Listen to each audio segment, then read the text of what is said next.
Welcome everyone. The presentation will begin shortly. This session will be recorded and will last 60 minutes with 45 minutes of presentation, followed by time for questions and answers. Please keep your microphone muted during the presentation and turn off your cameras. If you have a question or comment, enter it in the chat during the presentation and it will be addressed during the question and answer period. You may also ask questions with video during the question and answer portion. All participants in today's event will have access to the recorded version, which will be available within 1 week after the live event.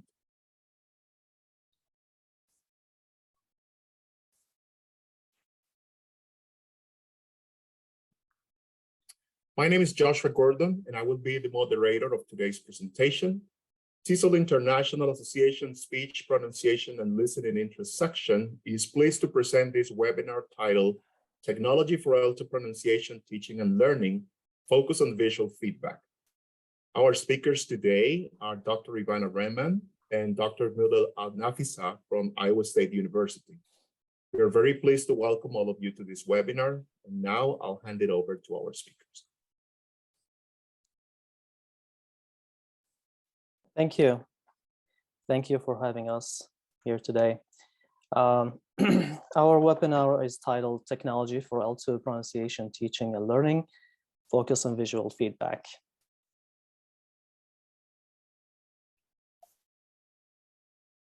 So the outline of our webinar is as follows. I will talk first about why should we care about using technology for this purpose. Then I will talk about using technology for speech perception training and technology for speech production training. And then I will talk about the significant role technology can play in providing individualized and immediate feedback. And then Ivana will take the floor and talk about visual feedback for vowel production using vowel viewer. And she will present some empirical results from a study she conducted and discuss the findings. Then she will conclude by discussing some pedagogical implications of her findings and summarize the webinar and provide some advice for teachers. So why technology? Technology makes it possible to have effective and innovative ways of teaching. Traditional methods can usually be ineffective sometimes and time consuming, and so technology can solve this problem. Technology also enhances the presentation of the L2 phonological system by providing graphical and visual representations to students, which have been helpful for perception training and production training as well. Technology also promotes autonomous learning, and this is especially important for students who do not have a lot of opportunities to practice their pronunciation in class or even outside of class, especially in AFL context where the interaction with native speakers is not usually possible. Technology also provides individualized and immediate feedback, and this is not usually feasible in traditional classrooms with traditional methods. Technology also can provide multimodal feedback, can be visual and auditory types of feedback, which can be helpful for different types of learners with different learning preferences. And finally, technology can do acoustic modification of voice. And as we will see in this webinar, synthesized model voices, which combine the native features with the second language speaker's voice quality for the students to practice their pronunciation can be very helpful. And so technology makes this tenable.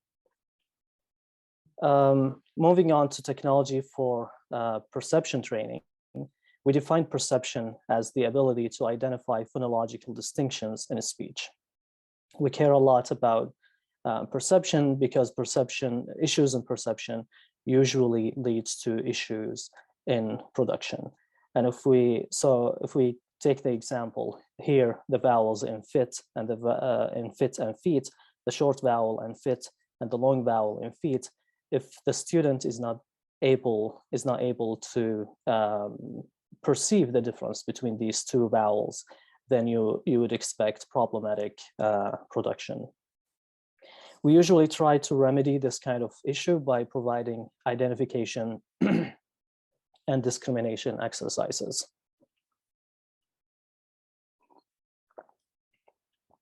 So if we take identification exercises as an example here, with the same vowel distinctions here, the short vowel and the long vowel in feet and fit, an exercise would look something like this.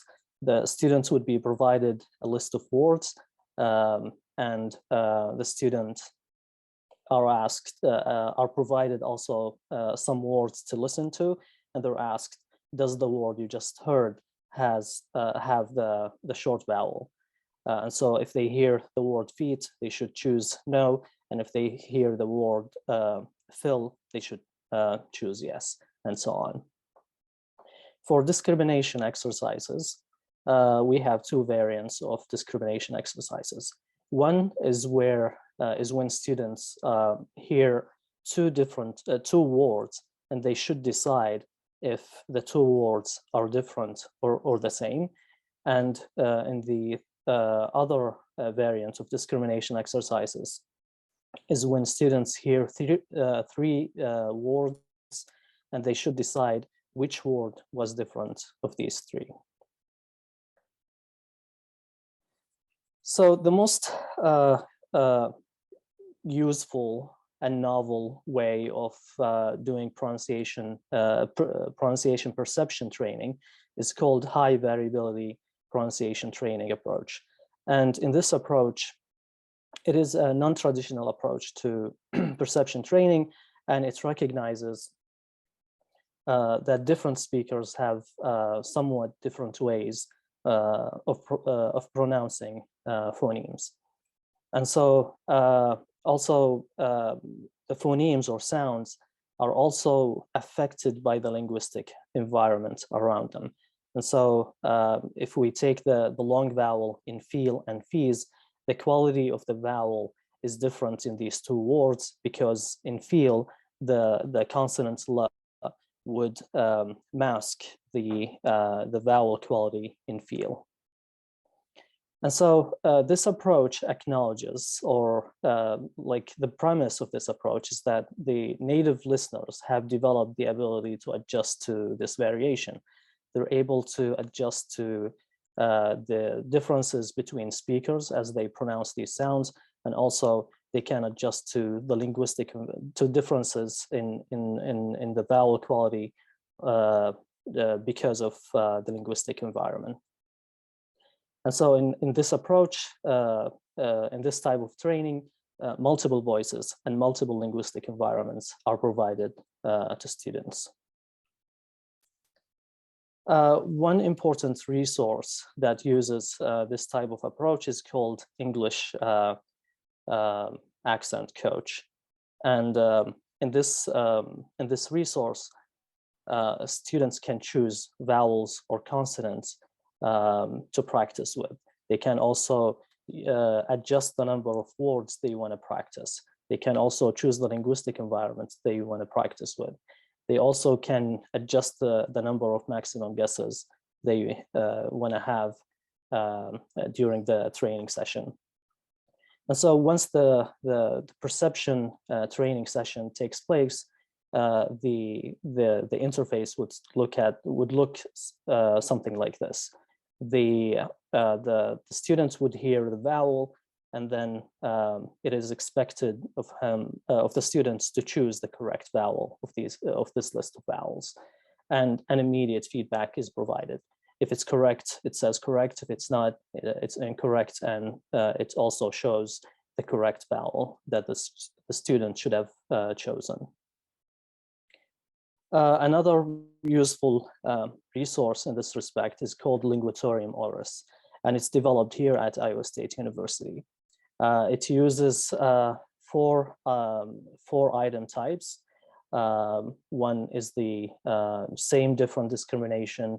The second is oddity discrimination task, also simple identification task, and finally yes or no identification task. I will go through them quickly.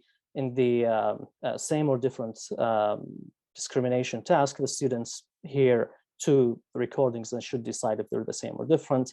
In the oddity discrimination task, one of three words is different, and the student should decide which word is different.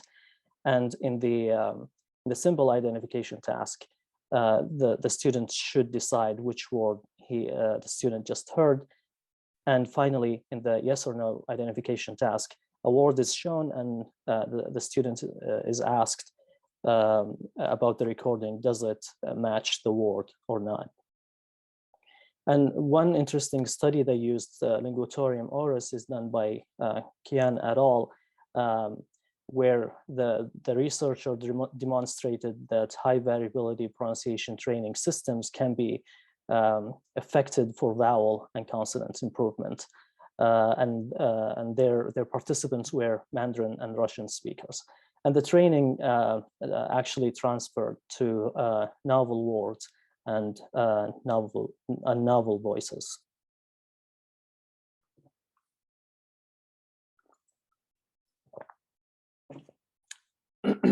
Excuse me. In the context of learning French vowels, for instance, high variability pronunciation training is also available. And this resource here has two phases for students to practice. The first phase is called the familiarization phase. As you can see here, a list of IPA vowels is provided to students, and students can click on each vowel and listen to the vowel pronounced by different speakers. Once the familiarization phase is done, the students can move on to the coaching phase, where the student hears a random vowel and should decide which vowel was pronounced.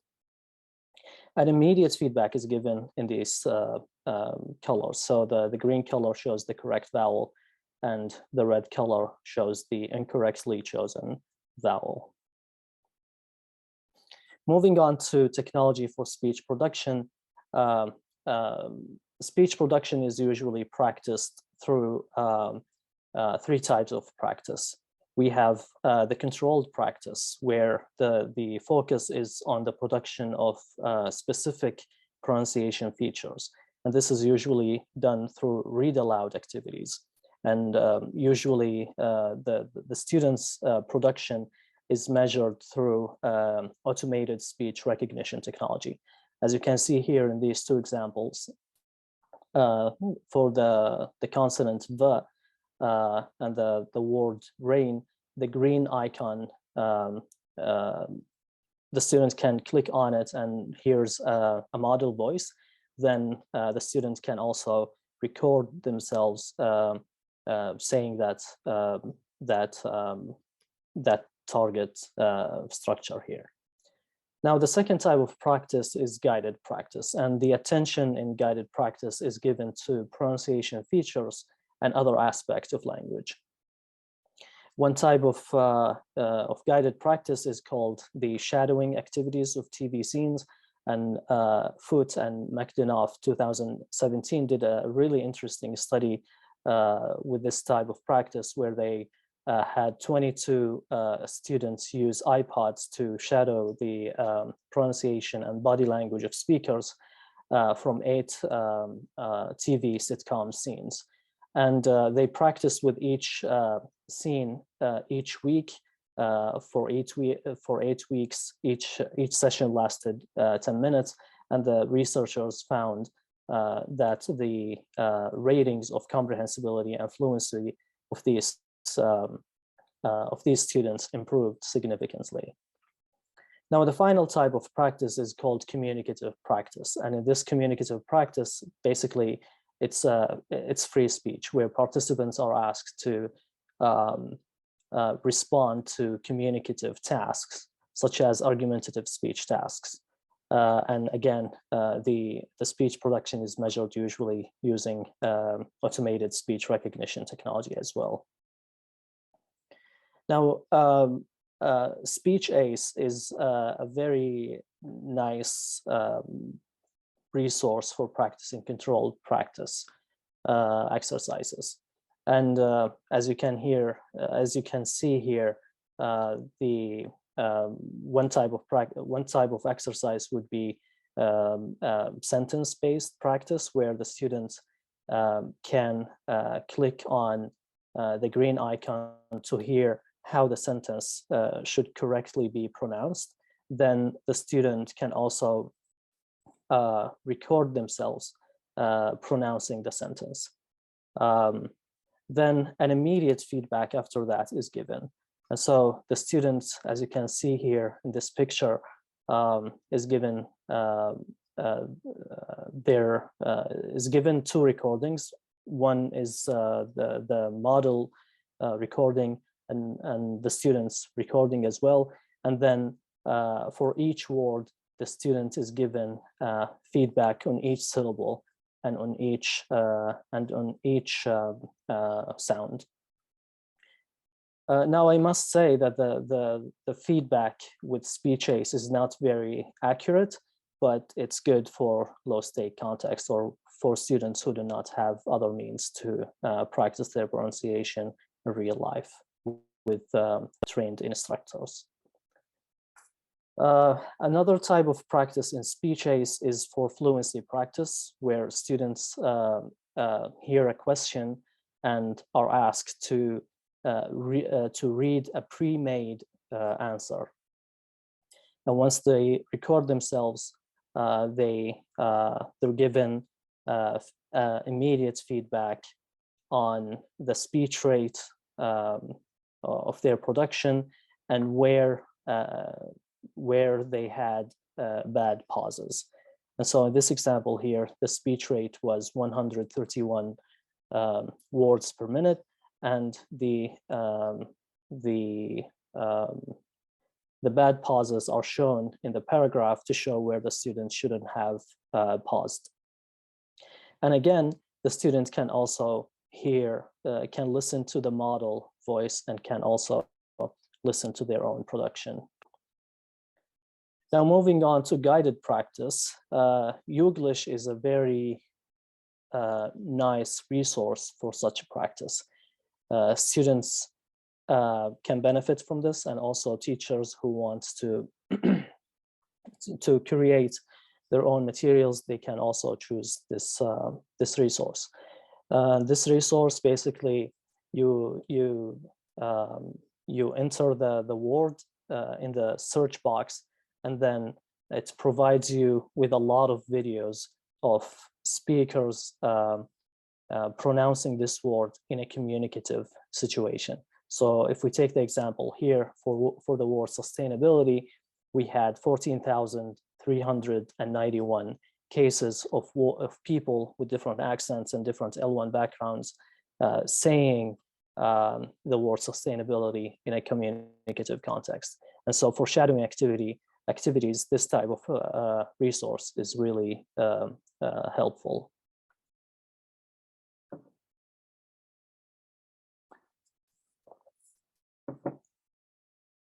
Now, the Golden Speaker Builder is a resource that Texas A&M and Iowa State University have developed. Basically, it allows for pronunciation training using a similar voice to the student's voice. So it creates a synthesized model voice which combines native features with the student's voice quality. And research on this type of practice have shown that students are likely to succeed when they imitate a speaker with a voice similar to their own, what some researchers are calling the golden speaker. Moving on to technology for feedback, as we saw in the last slides, feedback can be, using technology can be very helpful. Feedback is an integral part of learning because it highlights the difference between the student's current production and the L2 target structure. The feedback should be accurate and should be comprehensible and should be realistic and individualized. And as we saw in the last slides, in the previous slides, technology makes this possible because in traditional methods of teaching pronunciation, where teachers do not have a lot of time to provide such a feedback, students would find it really helpful would find it very helpful for them to use technology for this purpose. Now, articulatory feedback is arguably one of the most important types of feedback. The University of Iowa did an excellent job when they created the Sounds of Speech resource here. The Sounds of Speech shows how the sounds and words in American English, German, and Spanish, how these sounds are pronounced. And it shows the animation video and an actual video of a person saying the sounds. And so it shows the articulatory mechanisms in great details. And so the students can simultaneously hear the sounds and see how the tongue and the other articulators are used to produce the sound. Now, now the final type of feedback is called the acoustic information feedback. And in this type of feedback, waveforms are displayed to students to visually show the difference between two words. Now, in the context of learning Japanese, for instance, when trying to show the difference between the geminate K and the singleton K, the period of closure can be shown in Pratt using the acoustic information in the waveform. And so in the geminate form, the period of closure is visually shown to be longer, whereas in the singleton K, the period of closure is significantly shorter. Now I will give the floor to Ivana to complete the presentation. Thank you, Madlib. So we just appreciate your patience in switching the sharing components. Okay, so as Madlib said, we'll go on into vowel production and segmental feedback for vowels. So I wanted to kind of start talking about vowel plots because vowel plots have not been extensively used as language learning like materials, but mostly where you've seen them is in situations where in an article, a researcher is trying to visualize like either differences in vowel like production in either L1 or L2 speakers, or to depict variations among L1 speakers, right?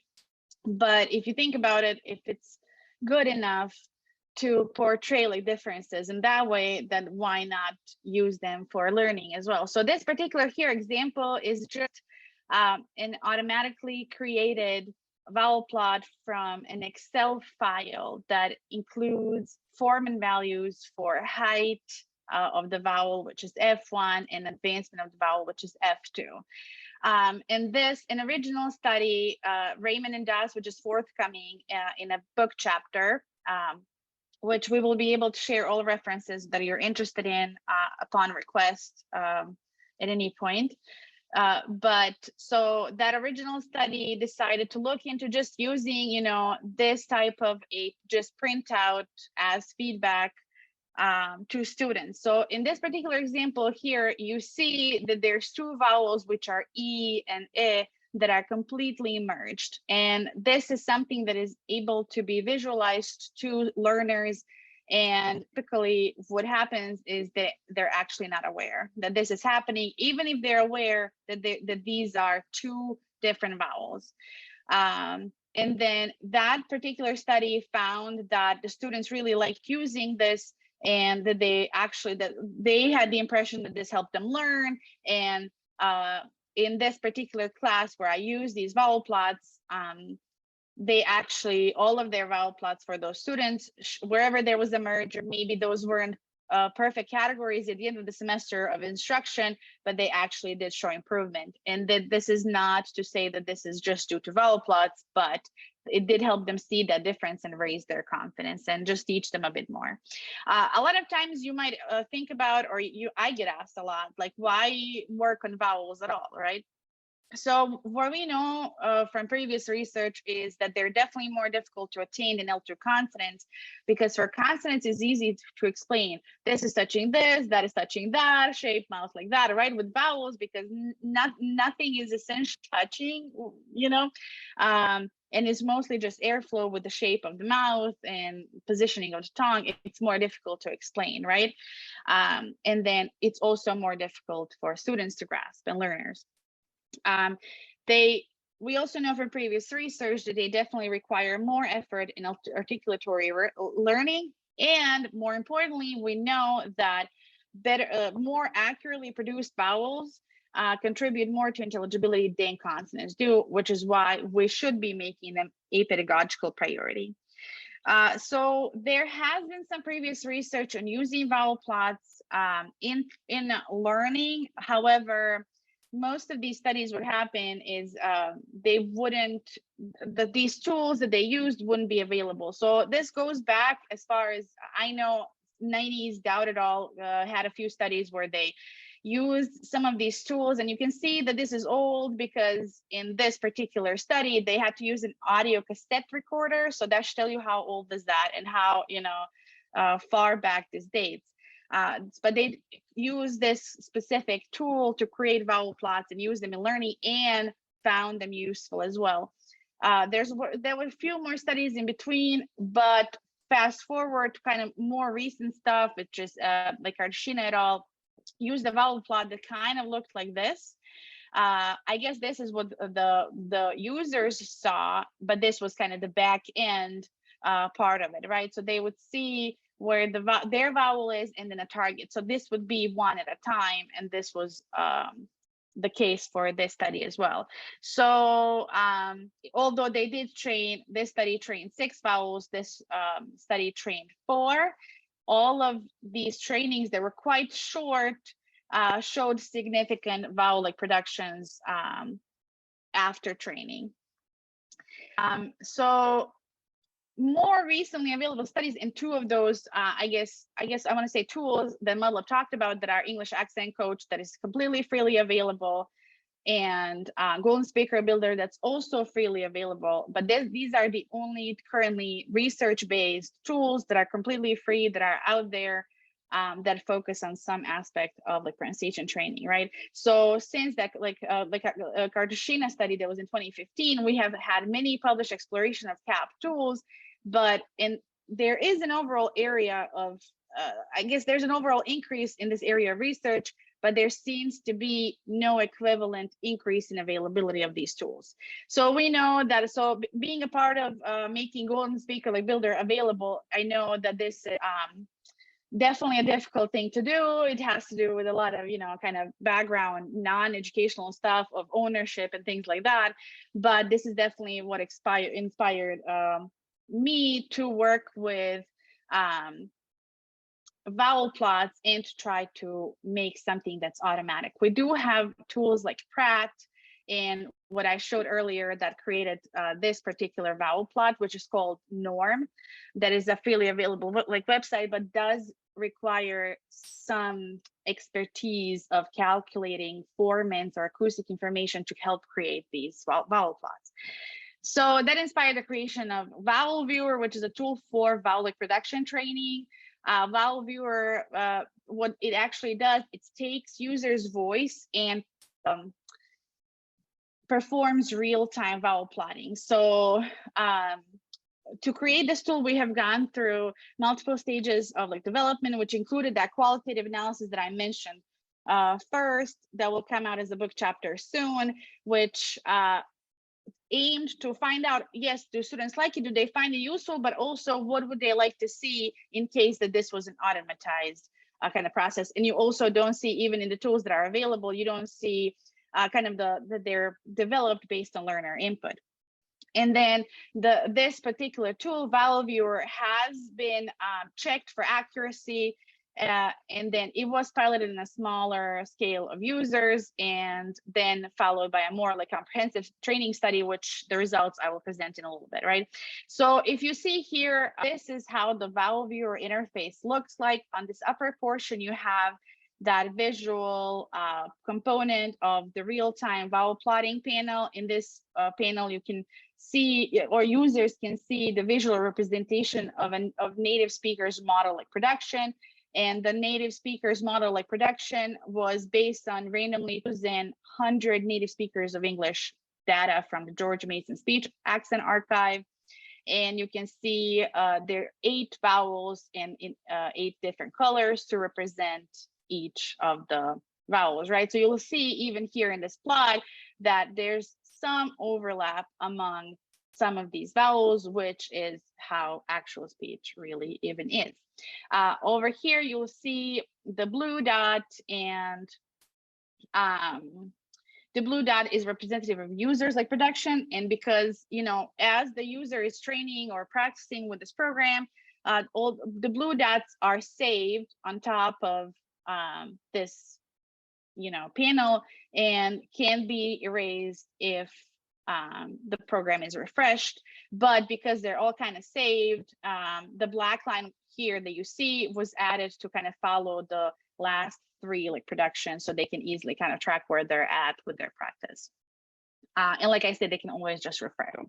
On the bottom panel, what you see here is the audio panel that includes audio examples, including 1 female and 1 male native speaker of English that produced several words that contained the target vowel in as independent environments as possible. So that's what this tool looks like. And like I said, this was used in further training. So the goal with this study was compare the pronunciation improvement of 2 groups of the participants, one that was exposed to training with Vowel Viewer and one that was exposed to training with the same interface that you saw earlier, just without the vowel plot portion. So they simply had the audio interface and they had the listen and repeat without the visual feedback part. So we wanted to see kind of acoustically what the improvement in acoustic accuracy is in the production of vowels of users who were exposed to the training, and to what extent does the training with Vowel Viewer improves learners' vowel intelligibility so as it is heard by expert raters. So in more details about the study, but I know that we have kind of an audience of teachers and researchers, but mostly teachers, I will kind of not bore you through this, but we had 2 groups, or I had 2 groups, an experimental group and a control group. So the control group was the one that had just the audio panel, and then the experimental group had both visual and audio panel.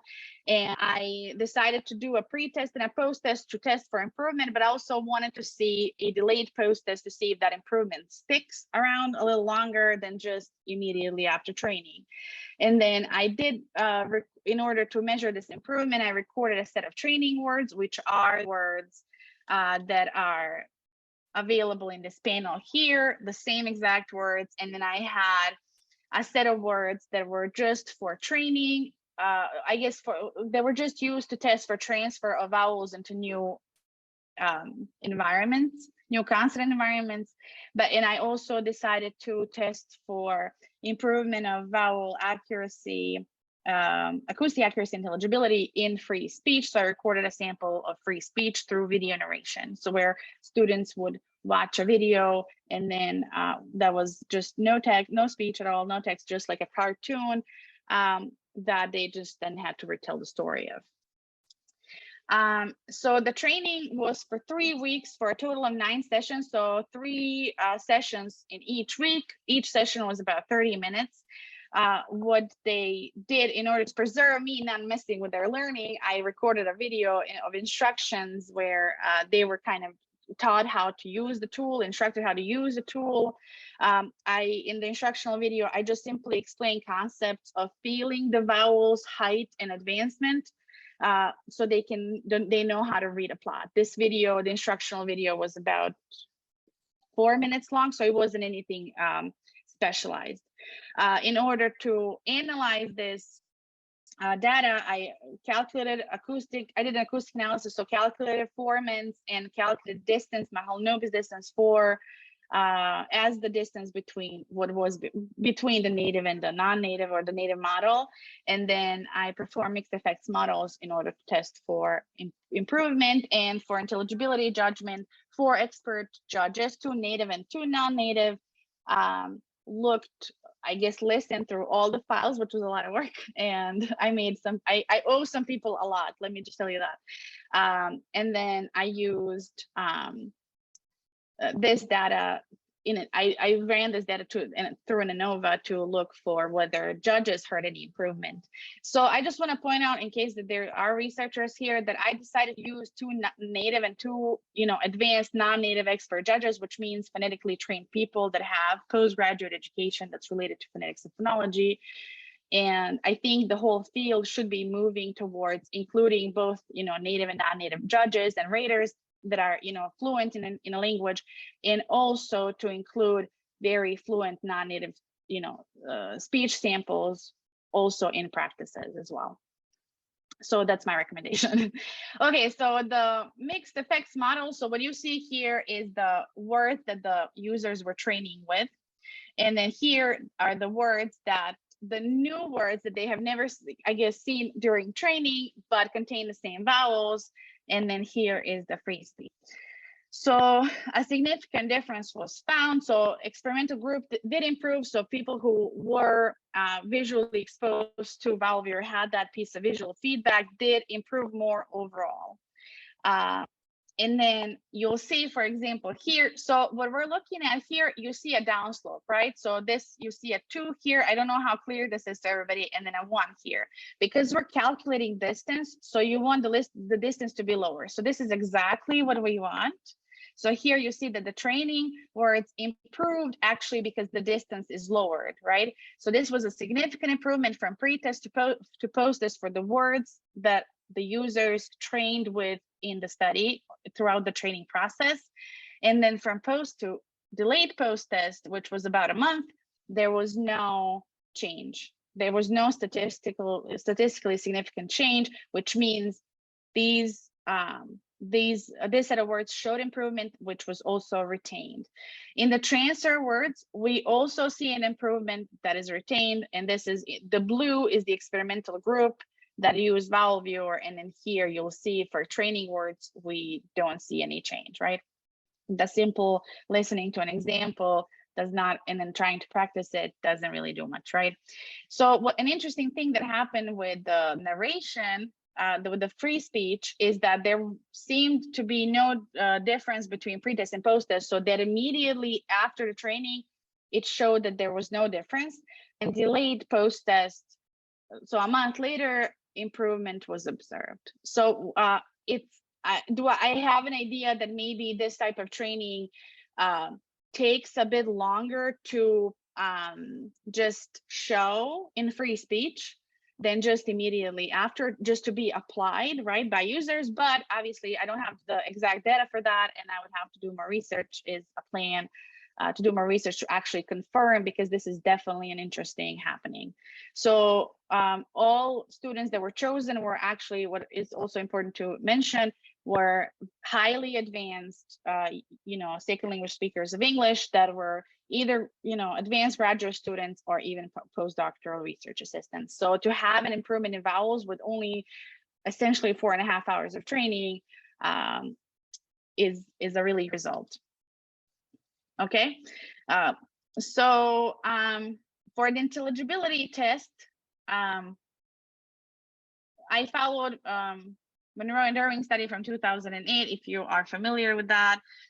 Calculated inner judge agreement, which showed high reliability there. And then a three-way ANOVA was conducted, which wasn't significant, but then it showed a significant interaction between some of the variables. So I wanted to look into it a little further. So the three-way ANOVA showed it like significant effects of time, which means time made a difference, vowel made a difference in mode, but group did not, which means if group didn't, then there was no effective training, right?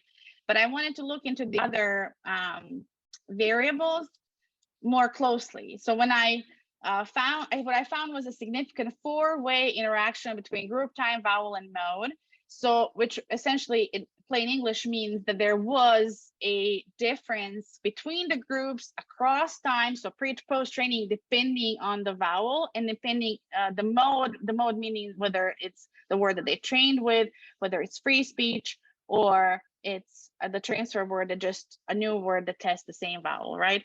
So it was a very slight improvement in only 3 vowels. So it's vowel e, and only in training mode. So those were the only improvements, but effect sizes were really low, and therefore it's pretty negligible, but there is something there, however, not enough.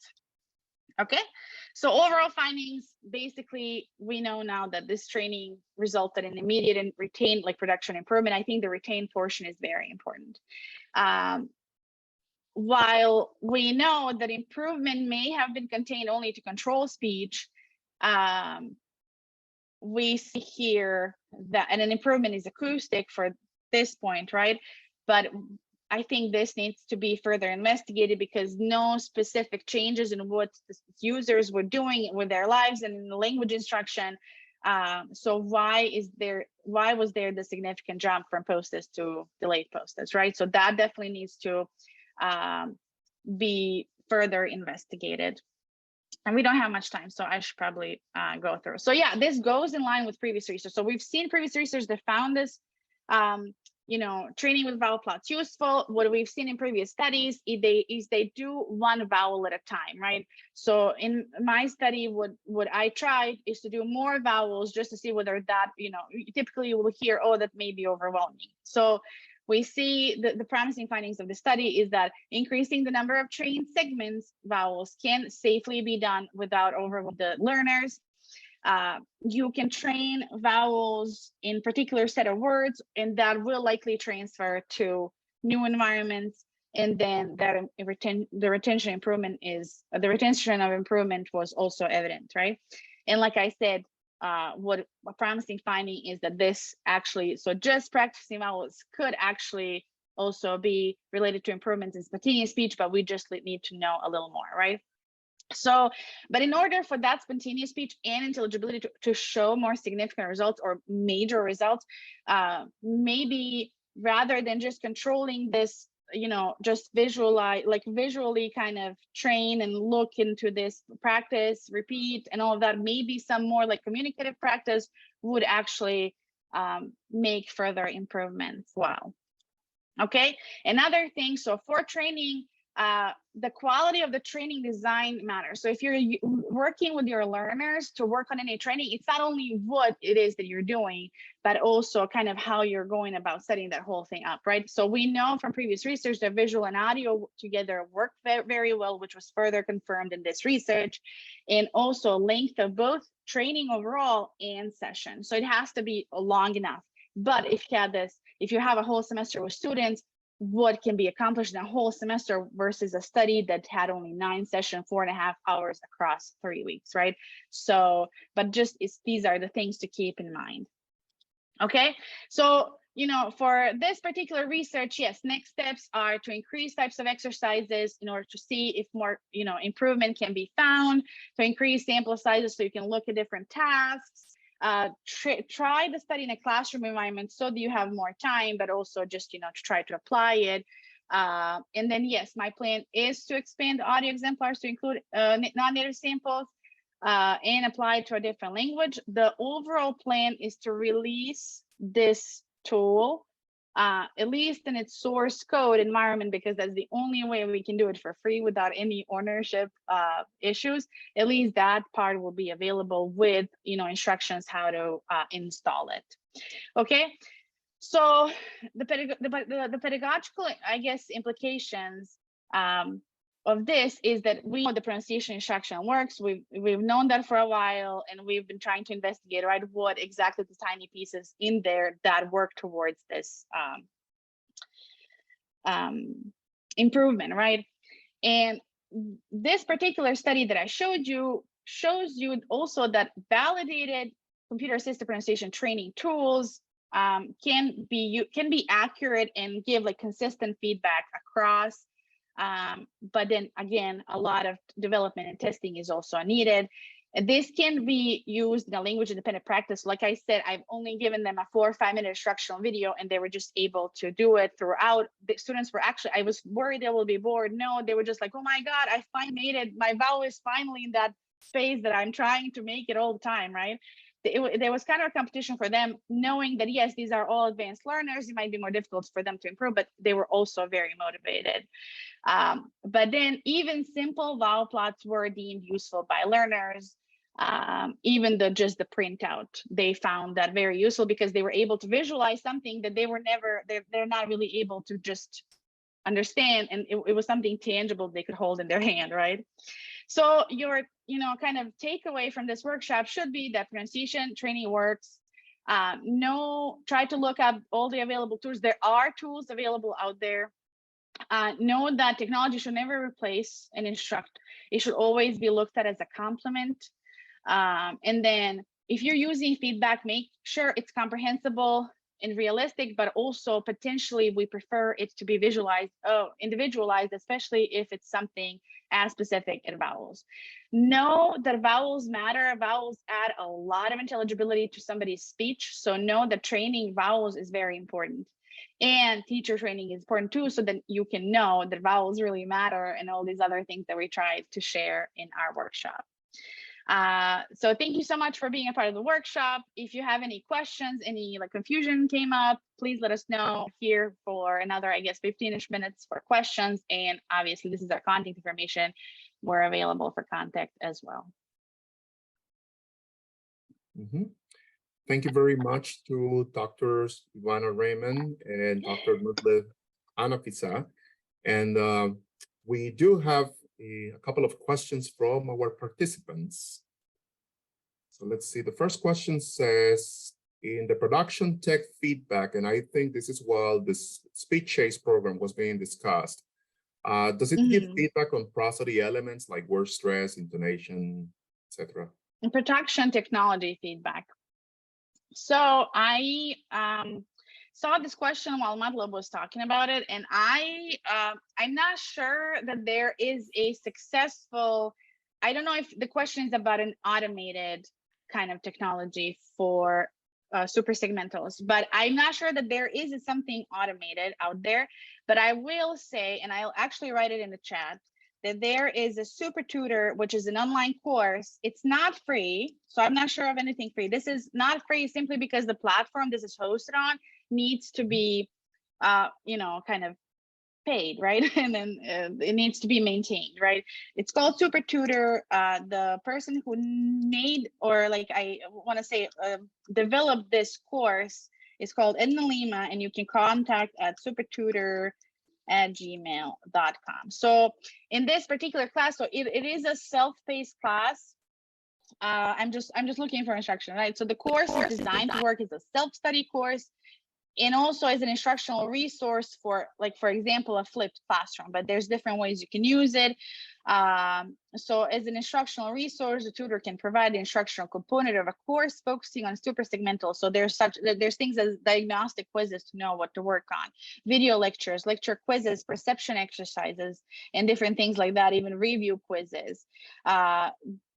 But working on segmentals for enhanced comprehensibility, eligibility. And I know this course has also been tested, and there's research on it that it actually works. And I actually met some students that participated in this research a few years ago and then when they participated in my research too, and then they said this actually course made a lot of difference for them, right?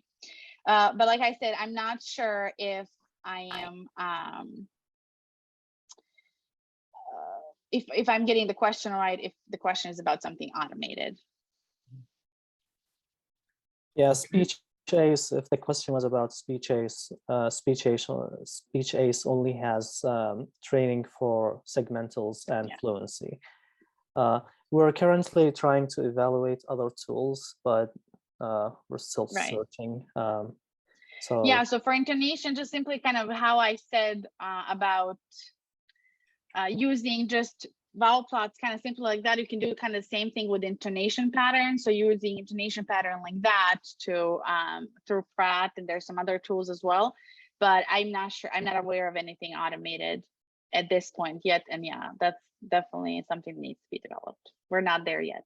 Okay, so we have a couple of other questions from our participants. One of them says, could you further explain on the rationale of using 2 native and 2 non-native speaker judges?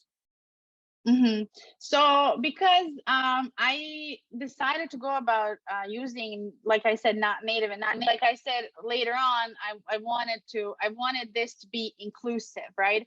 Because I'm a non-native speaker and I want to be included in rating speech and whatever. I think I'm an expert. I think I'm able to go through this as a non-native speaker. And I know many non-native speaker, Madlab himself, and who can definitely provide a justification for why their judgment was the way it was, especially in this portion of using expert judges, right? So for novice, it will be a little different, right? For people who are not trained. But I think if people are fluent enough, it's definitely a study to have, right? To compare how you know, novice native raters versus novice non-native raters that are also fluent in their second language, how do they like perform? But I think for the sake of inclusivity, because people that we teach English to and, you know, second language speakers, they don't just go ahead and talk to native speakers, right? So in order to talk to all of these non-native speakers too, so in order to mimic that context and to be more inclusive, I think we should have both native and non-native raters as judges, and both native and non-native speech samples to show students how it is okay to speak and to sound. And I hope that answers questions. If there's any follow-up, please let me know. We have a follow-up question from that. It says, could you give the reference again? I missed the slide earlier. The reference? Reference for what?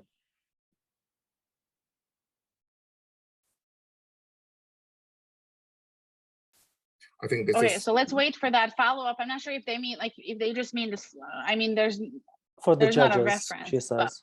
Yeah, the reference for using using 2 native speakers and 2 non-native speaker judges. So I didn't use a specific reference. That was just my idea. I didn't use, this wasn't done in a specific research. I'm saying it is a study to be done. But in my study, like I said, so if I go back to my results that are,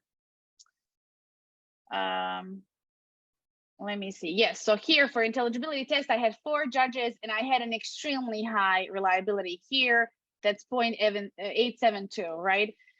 Which I think this on its own should show that it is okay, and the non-native speakers should also be included, right? So such high, this is interclass, like correlation coefficient is not very common, right? So I think this, if you want a particular reference, this can be a reference. Okay, and I think, thank you, Becky. I also want to, there's more questions, so I just want to make sure we go through them. Yes. Yeah. So and then what were the L1s of the participants? Do we know anything about their L2 use of English post-test? I'm going to need more information on what does this mean. Do we know anything about their L2 use of English post-test? So, okay, L1, like participants, so all participants came from varied language backgrounds. When I did a pilot study of this program, I made sure they're all equal, but then when I built that up to a higher, I guess I want to say pandemic induced still sample size, so definitely not like a pre-pandemic sample size. I wanted this to be from multiple language backgrounds. I know I chose students. I needed this study to be done in one semester, right? The study with, and then somebody asked what was the difference between post-test and like delayed post-test, and that was about a month. So I think it was like week 1 pre-test, and then 3 weeks of training, week 5 post-test, and then week 9 was late post. So 4 weeks later would be the delayed post-test. So I needed to make sure that this is done in one semester. I recruited students that were all advanced speakers, right? So all of them were graduate students. At Iowa State, we have very specific requirements of TOEFL or IELTS for graduate studies. I also wanted this to be people who, in order to make sure that they're equal, do seek some type of an instruction, right? So all of them were seeking speaking consultation, like work at our university, where they would meet one-on-one with somebody to work on their speech. And most of, like, that's not like pronunciation, like, this is not that type of practice. They would practice their speech, but not as kind of that small grained pieces at pronunciation. So the only kind of instruction they would get on their L2, if this is the question, do we know anything about their L2 use of English post-test, was just the same as before, because this is particularly what I was looking for. Okay. And I think that in your explanation, I think that one of the questions was answered already, which is how delayed your delayed post-test was. You just mentioned like 4 weeks. Yeah, I said that, yeah, that was about a month. Yes. There was a question about. And there is another one here. Can we come across technology? Okay. How did you imagine? Responded. Do you imagine teachers could use it in the English language classroom? The application of the what exactly? Okay, I want to ask about the applicability. Yes, so I didn't test it in class. There would be something that it's a future study, but like I said, I think it really depends on your classroom. But like I said at the end, I really think all technology, but especially something like Vowel Viewer, should be used as a complement, to the already existing instruction, right? So whether it's something that you give some time to students in class to practice, sure. Is it something that you have them use at home? Sure, it depends, right? So we're trying, my obviously original goal was to have this a web-based tool, but it appears to be a lot more complicated because of the whole hosting, software, server, and all of the stuff. So at this stage, it's a little bit more difficult, but this is where we're gonna post the source code and hoping that, all of these smart programmers, which I'm not one of those, would help and make that more applicable, right? But I think in the future, this could definitely be a complement to the classroom, whether you'll use it directly in the classroom. Again, I guess it's difficult for 30 students in one same room to be, big, or like, practicing like that. I typically had, depending on the size of the room, I had like 5 users at the same time practicing with headphones, and that was it. It was good enough for them. Okay, we have time for one last question, which is, there is a question. How could instructors use vowel plots with lower level learners or incorporate them into instruction? So my experience throughout this process is there actually, you hear that this is, acoustic information is very like difficult. It's actually very much not. It's so easy for them to understand. Like my students that originally tried these, just the printout of the vowel plot with, it was not a difficult thing to teach them. It's actually probably easier because you have concepts like height, or this should be in front here, this should be in the back here, right? So that part is easier, but you can help them see, right?